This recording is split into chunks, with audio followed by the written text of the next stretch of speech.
Alright, I'm going to do this video in part 1 and part 2. I'm going to show you how to start using USB drives to copy videos to instead of using DVDs.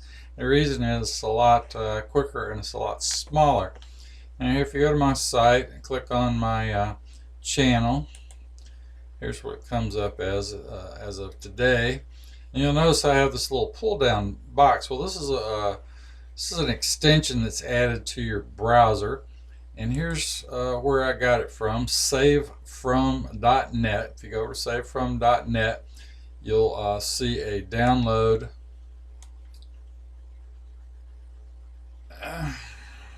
Well, it gave me a different, let me see, let me just reload that. It gave me a different, oh, here you go, install.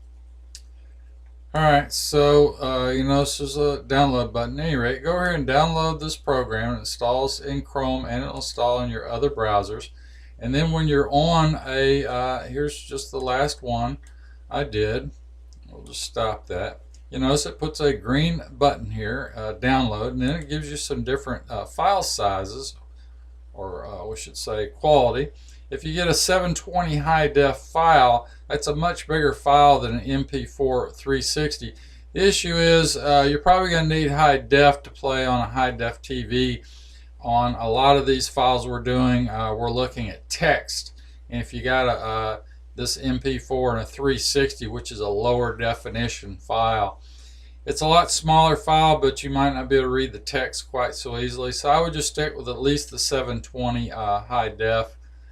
And just click on that. It will just download it. You can see I've got one down here on the bottom. Just download it into whatever folder, and each computer could be set up differently. Mine, here's my files over here. Mine downloads into my video. I just have it redirect over there. So then you have to go over here. I've already got my USB plugged in, and you can see it shows it right here on my files, USB drive. So you just tag the last file, drag it over, and boom, it just very quickly loads it over onto your USB drive, and there it is. Now you just take this USB drive, which you'll see in the next video. We'll do part 2 here, and we'll do it right on the TV and show you how it works. And the good thing about this is this could have hundreds of high def videos on one little flash drive, which you can literally carry on your keyring. So not only is it smaller and cheaper, it's faster and better, and we don't have to write anything to a physical media. You just stick it on this little thumb drive, and we'll go over and look at some of these thumb drives. I've got some 64s pulled up on eBay. You can go to Amazon, you see a lot of the same thing. This is one type, but if you scroll down through, you can see there's a number of different style of drives. Most of these look like SanDisk, so even with SanDisk, they have a number of different types. Here's a common one that's very cheap and easy. This one's kind of particular. If you look at this one, it has what's unique about that one, if you see it has a small, so it's got a full-size USB, and you notice it's blue on the end. You need one that's blue. If it's blue, it's a 3.0. Right here in the text, you can see it says USB 3.0.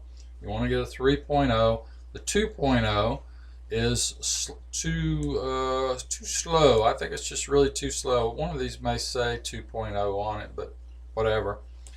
They're an older version, and they're slower, and you don't want a 2.0. You want to make sure whatever you buy, it says in your listing, it says it's a USB 3 or better. Could I say 3.1 or whatever, but 3 or better.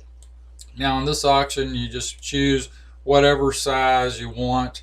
If you get a 128, it's only 33 bucks. That's just really cheap. The good thing about the dual version there, let's just look at your pictures here. On that one, you can see it has a mini USB on one end. Then if you put it in that position, both USBs are protected inside. And then in that one, you've got the the regular style that would be in most computers.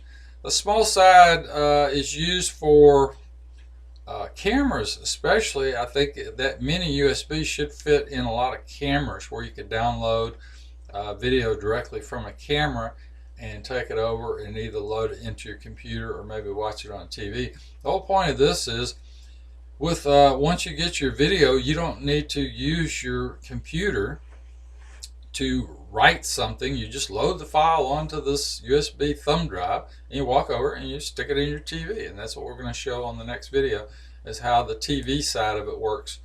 But as you can see, there's a number of different styles. If you're just going to the store, you'll obviously probably pay twice as much as you would on Amazon. I got some 128s during Christmas. They were a little bigger, they were more like this, but they were only 20 bucks.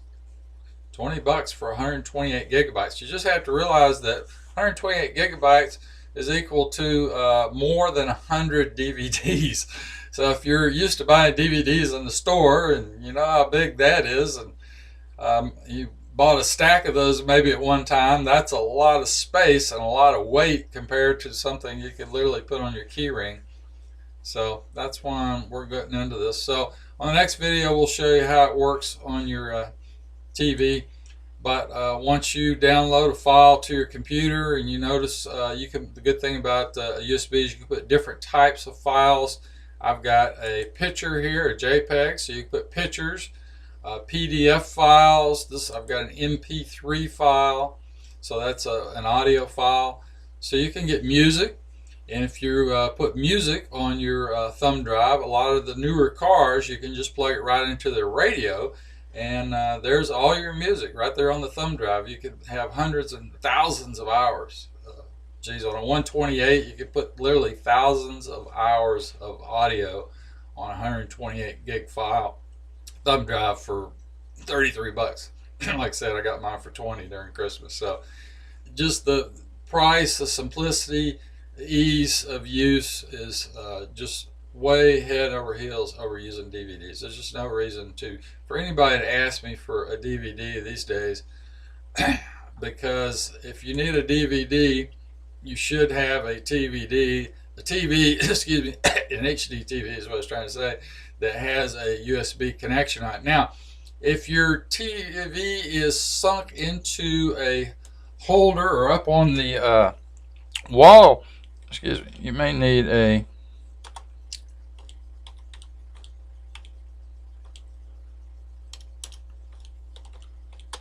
cable. There's a 50-foot extension cable. Now, if you get an extension cable, and you notice the ends are blue, like I said, you get a 3.0. It says right there at the beginning, USB 3.0. You can get these anywhere from about 3 feet to, there's, like I say, a 50-footer.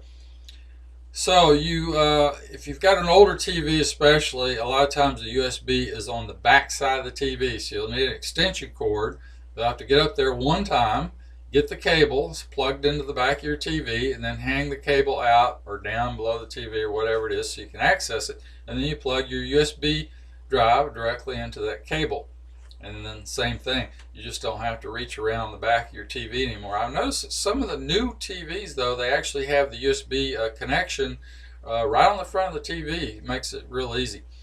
Some of them are on the side, so it depends on the TV where your USB connection is, but if it's on the back, you're probably going to need to get you one of these cables, and they should be able to find that locally as well.